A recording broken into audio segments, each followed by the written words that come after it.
Good morning students, Maurya history classes में आप सभी का हार्दिक स्वागत और अभिनंदन। हम लोग मुगल वंश पढ़ रहे हैं।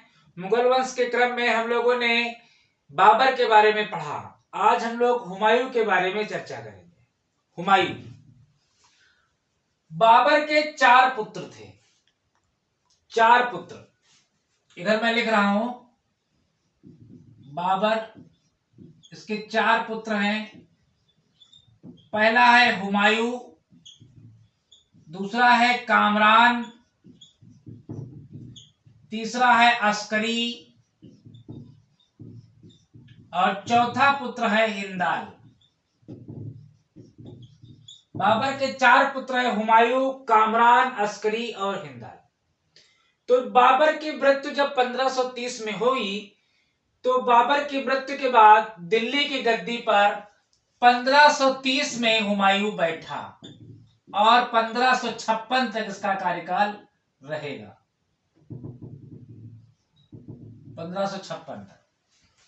तो जब ये गद्दी पर बैठा बाबर की मृत्यु के बाद, तो इसने सबसे पहले क्या किया कि जो साम्राज्य था इसका, जो बाबर द्वारा बनाया गया साम्राज्य था, उस पूरे साम्राज्य को अपने भाइयों में बांट दिया।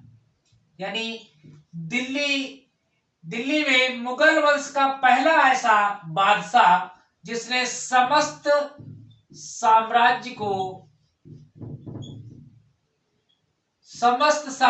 को अपने भाइयों में बांट दिया। अपने भाइयों में बांटा और स्वयं दिल्ली में शासन करने लगा। हुमायूं के पिता बाबर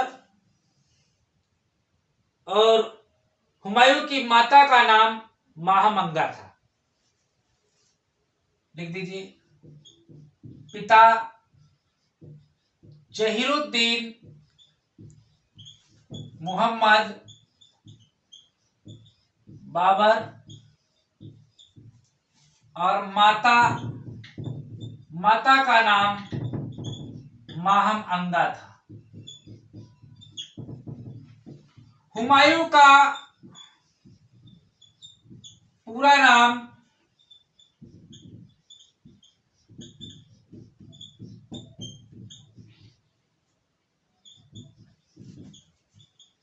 नासरुद्दीन मोहम्मद था।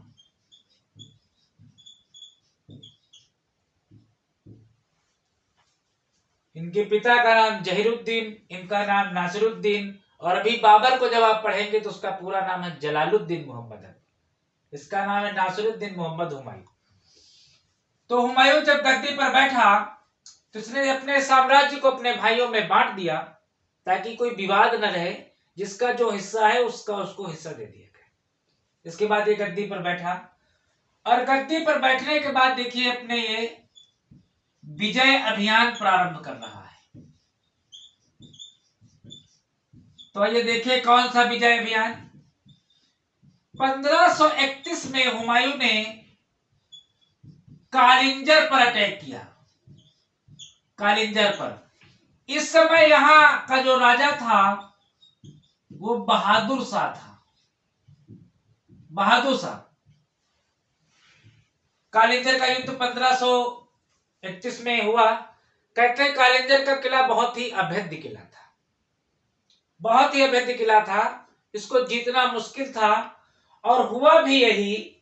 कालिंजर के किले पर जब हुमायूं ने अटैक किया तो इसका बहादुर शाह से युद्ध हुआ और हुमायूं इस किले को जीतने में असफल रहा। लेकिन इसने इसी के साथ में रायसेन का जो किला था वो जीत लिया। रायसेन का किला जीता। इसके बाद इसने महमूद लोधी को हराया। अगला नंबर इसका महमूद लोधी पे लगा। इसने महमूद लोधी को हराया। 1532 में देवरिया का युद्ध हुआ। देवरिया का युद्ध हुआ, इसे दोहरा का युद्ध भी कहते हैं। कहीं कहीं दोहरा का युद्ध भी मिलेगा। किसके किसके बीच में हुआ? हुमायूं और शेर खां के बीच में, शेर खां के बीच में हुआ। इस युद्ध में शेर खां पराजित हुआ, शेर खां पराजित हुआ। हालांकि शेर खां अफगान था और बहुत ही उस समय पावरफुल राजा था। हुमायूं को जो सबसे ज्यादा खतरा था वो शेर खां से ही था, क्योंकि शेर शाह उस समय बिल्कुल उभरता हुआ सितारा था और इसके बचपन का नाम फरीद था। बाहर खां लोहानी के यहाँ नौकरी करता था और चंदेरी के युद्ध में इसने भाग भी लिया था। तो देखिए शेर खां एक उभरता हुआ व्यक्ति है और ये अभी आगे चल करके इसको टक्कर भी देगा। तो सबसे ज्यादा खतरा इसको शेर खां से था। हालांकि इस युद्ध में जब इसने हुमायूं ने देवरिया पर घेरा डाला तो 4 माह तक इस पर घेरा डाले रखा। अंत में विवश होकर के शेर खान ने आत्मसमर्पण कर दिया, यानी अपनी पराजय स्वीकार की और हुमायूं के बीच इसकी संधि हो गई। और इस संधि के अंतर्गत शेर खान ने अपने पुत्र कुतुब खां को मुगल सेना में भेजा, मुगल सेवा में भेज दिया। तो इस प्रकार ये जो दोहरा का युद्ध था इसमें शेर खां की पराजय। आगे देखिए, इधर बहादुर शाह की हम लोग बात करेंगे। तो इधर बहादुर शाह ने जब देखा कि हुमायूं पावरफुल है और हुमायूं से हम नहीं जीत पाएंगे, तो बहादुर शाह चला गया मेवाड़। मेवाड़ में क्या है? मेवाड़ में उस समय अल्पवयस्क एक राजा है जिनका नाम है विक्रमादित्य। ये भी अल्पवयस्क हैं, छोटे से हैं। क्या करेगा बहादुर शाह? मेवाड़ पर आक्रमण कर देगा और इनसे मेवाड़ पर आक्रमण करने के बाद इनसे जबरदस्ती संधि की शर्तों को मानने के लिए विवश करेगा। ऐसे में विक्रमादित्य बेचारे अवयस्क हैं, बहादुर शाह अवयस्क हैं, तो इनकी जो राजमाता है जिनका नाम है कर्णवती, कर्णवती क्या करेंगी? मौका देख करके ये हुमायूं को राखी भेजेंगी।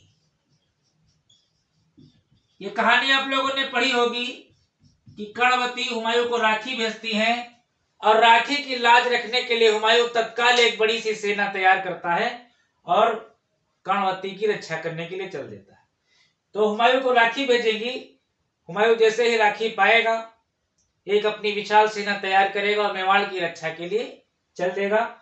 तो इसके विषय में एक वीडियो हम लोग अलग से भी डालेंगे कि क्या हुमायूं समय पर पहुंचा, क्या हुआ बहादुर शाह का, उसने कर्णवती की रक्षा की हुमायूं ने या नहीं, इसके बारे में हम लोग बाद में बात करेंगे। तो बहादुर शाह ने जो है मेवाड़ पर आक्रमण किया और हुमायूं ने कर्णवती की रक्षा के लिए एक सेना भेजी। ये आगे 1533 की बात चल रही है, 1533। अगला नंबर आप देखिए, इधर हुमायूं 1537-38 में फिर से चुनार के किले पर आक्रमण कर देगा। चुनार के किले पर आक्रमण करेगा और इसमें शेर खां पराजित होगा और हुमायूं गौड़ पर अधिकार कर लेगा, गौड़ पर अधिकार कर लेगा। इससे शेर खां बहुत ही परेशान हो जाएगा और उसे कहेगा कुछ भी हो, अब आर पार का युद्ध हो जाए। और इस प्रकार 1539 में एक युद्ध होगा, चौसा का युद्ध। बहुत ही फेमस युद्ध है। चौसा का युद्ध होगा हुमायूं और शेर खां के मध्य। इस युद्ध में हुमायूं बुरी तरह पराजित होगा, हुमायूं पराजित हो जाएगा और शेर शाह विजयी होगा। और इस युद्ध के बाद शेर शाह अपना नाम शेर शाह सूरी रखेगा। इसी युद्ध के बाद इस युद्ध में हुमायूं इतनी बुरी तरह पराजित होगा कि अपने घोड़े से गंगा नदी में कूद जाएगा। गंगा नदी में कूद जाएगा तो इसके एक निजाम नाम का भिश्ती ये हुमायूं की जान बचाएगा। आगे चल करके हुमायूं किसी तरह अपनी जान बचाने में सफल होगा निजाम भिश्ती की सहायता से, और हुमायूं निजाम भिश्ती पर खुश हो जाएगा और उसको एक दिन का राजा बना देगा। आधे दिन का राजा बादशाह बनाएगा। तो आधे दिन का जब निजाम बादशाह बनेगा तो उस दौरान या आधे दिन में क्या करेगा, चमड़े के सिक्के चलाएगा। चमड़े के सिक्के चलाएगा, समझिए आधे दिन में भी वो चमड़े के सिक्के, यानी कुछ काम किया। ऐसा तो नहीं था कि वो आधे दिन के लिए बादशाह बना तो उसने कोई काम नहीं किया, आधे दिन के लिए उसने चमड़े का सिक्का चला। तो इस प्रकार निजाम आधे दिन के लिए जो है बादशाह बनता है। इसके बाद अब हुमायूं चुप तो बैठेगा नहीं, क्योंकि वो शेर खां से पराजित हुआ था, और इस बार हुमायूं तैयारी करेगा और 1540 में एक युद्ध होगा, बिलग्राम का युद्ध। बिलग्राम का युद्ध होगा।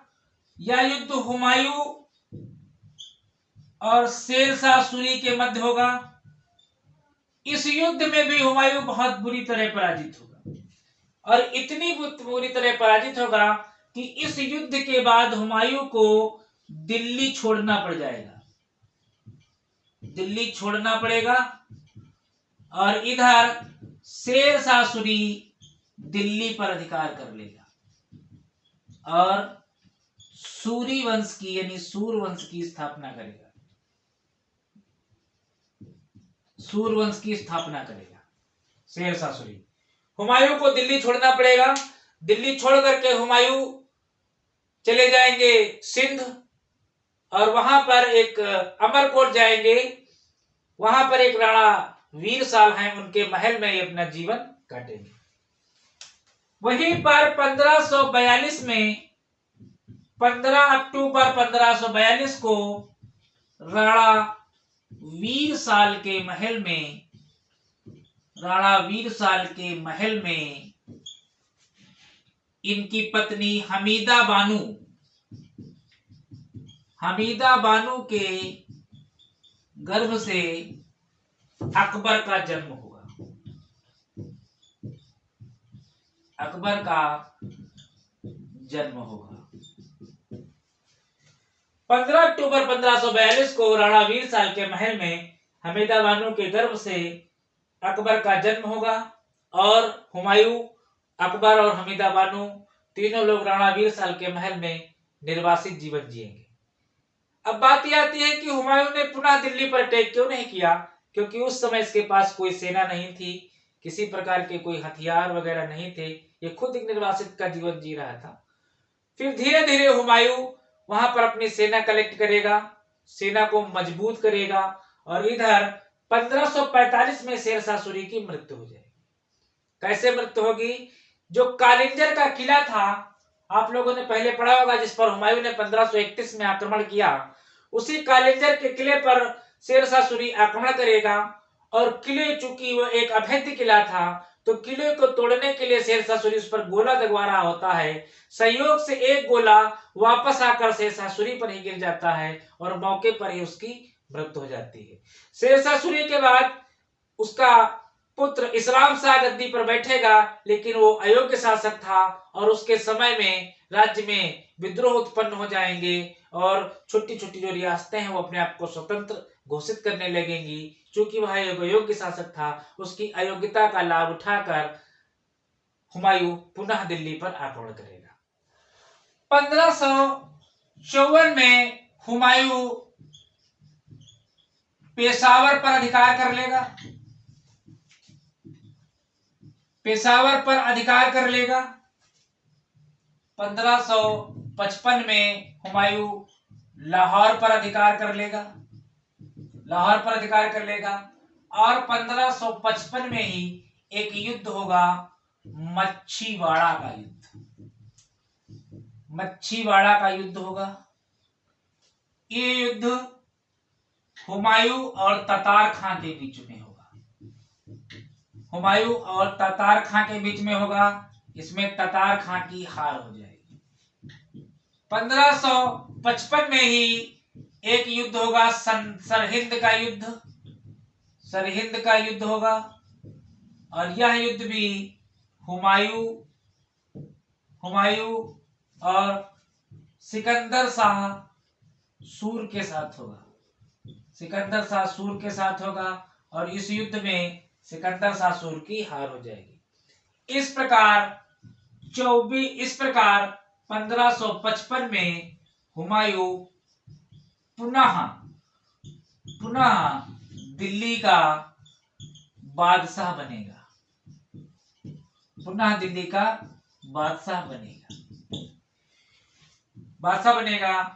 24 जनवरी 1555 को 24 जनवरी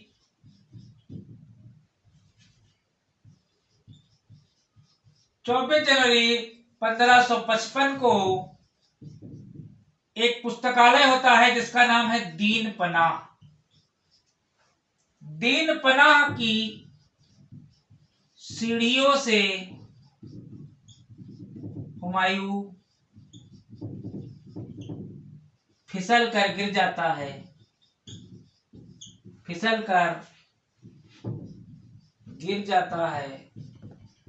और ठीक 2 दिन बाद यानी 26 जनवरी 1555 को 24 जनवरी 1556 को दीन पनाह की सीढ़ियों से हुमायूं फिसल कर गिर जाता है और 26 जनवरी 1556 को हुमायूं की मृत्यु हो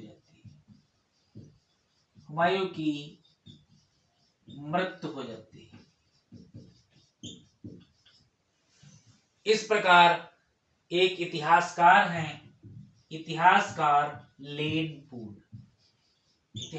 लेन पूल ने हुमायूं के विषय में कहा है कि एक राजा जो जीवन भर लड़खड़ाता रहा, अंत में उसकी लड़खड़ा कर मृत्यु हो गई। ऐसा लेन पूल ने हुमायूं के बारे में कहा है कि ऐसा राजा जो जीवन भर लड़खड़ाता रहा,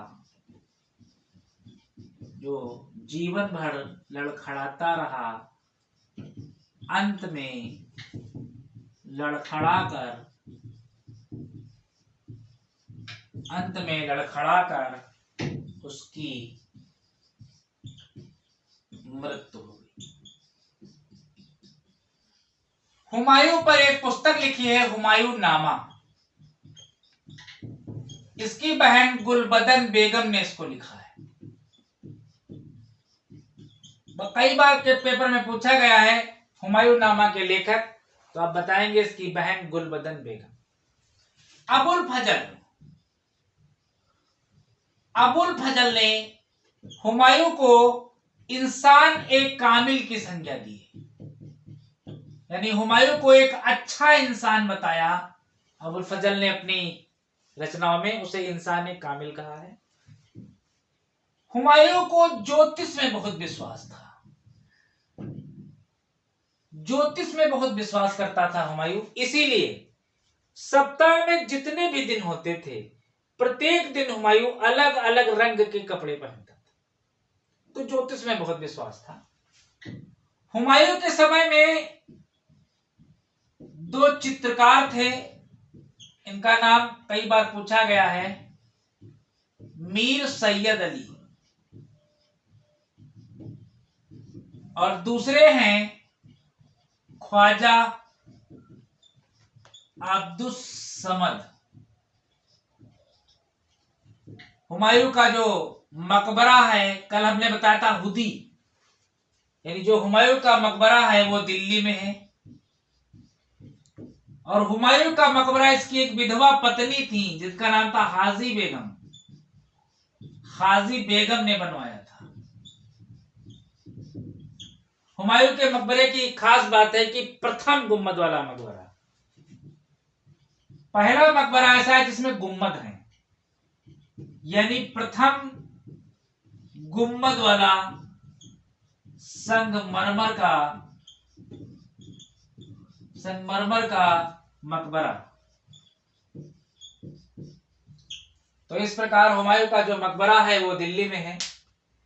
हुमायूं नामा गुलबदन बेगम ने लिखी अबुल फजल ने से इंसान कामिल कहा, ज्योतिष में बहुत विश्वास रखता था, सातों दिन अलग अलग टाइप के कपड़े पहनता था। दो चित्रकार मीर सैयद अली ख्वाजा अब्दुल समद हुमायूं के समय से थे। इसका मकबरा दिल्ली में है, जो इसकी विधवा बेगम हाजी बेगम ने बनवाया था। प्रथम गुंबद वाला संगमरमर का मकबरा है। और कभी कभी एक आता है कि जो क्रिकेट खेलने का जो साक्ष्य है पहली बार, वो हुमायूं से ही मिलता है कि पहली बार हुमायूं ने क्रिकेट खेली थी। जैसे आप लोगों ने देखा कि जो पोलो खेलते समय घोड़े से गिरकर कुतुबुद्दीन ऐबक की मृत्यु हो गई। और भारत में पोलो का जो खेल का जो जन्म स्थान है वो मणिपुर को माना जाता है। भारत में नहीं, विश्व में जो पोलो खेल का जन्मदाता मणिपुर को माना जाता है। तो वैसे आजकल आप लोग देखते हैं कि क्रिकेट बहुत फेमस है, तो ये आता है कि इतिहास में सबसे पहले भाई क्रिकेट किसने खेली, तो मुगल काल में जो है हुमायूं के क्रिकेट खेलने का साक्ष्य प्राप्त होता है। हालांकि द्वापर युग में अगर हम लोग चलें तो भगवान श्री कृष्ण ने भी क्रिकेट खेली थी। गेंद खेलते खेलते उनकी गेंद यमुना में गिर गई थी जब उन्होंने कालिया नाग का दहन किया था। तो कुल मिलाकर क्रिकेट का संबंध कहीं ना कहीं हुमायूं से है। और इस प्रकार 1556 में हुमायूं की मृत्यु हुई और हुमायूं की मृत्यु के बाद दिल्ली की गद्दी पर इसका पुत्र अकबर बैठेगा। तो अब हम लोग नेक्स्ट वीडियो में अकबर के बारे में बात करेंगे। तब तक के लिए थैंक यू वेरी मच। और आप सभी लोग नोट्स बनाते रहें और वीडियो को लाइक और शेयर अवश्य